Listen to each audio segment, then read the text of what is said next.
Lots changing in the printing world today. Well, not today. This year, maybe.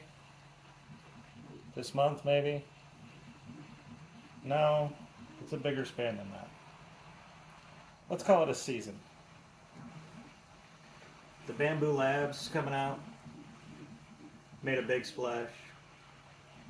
Creality got their K1 speed coming out. Prusa, their MK4.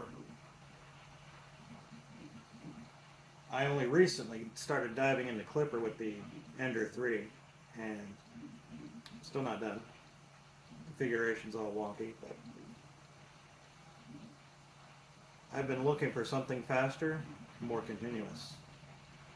Seriously considering a belt printer,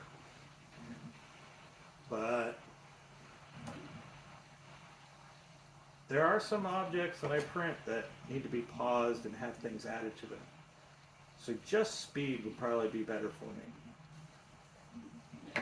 Like this trailer hitch that I've made for another business. I'm going to be designing a LED panel to go inside it, and then the 4-pin wire harness to come out the back.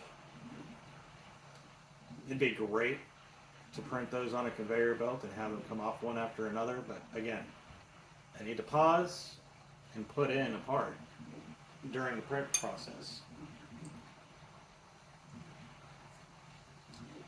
So I've been looking at the P1P because, well, I'd have to get the AMS. So might as well get the X1 Carbon, right?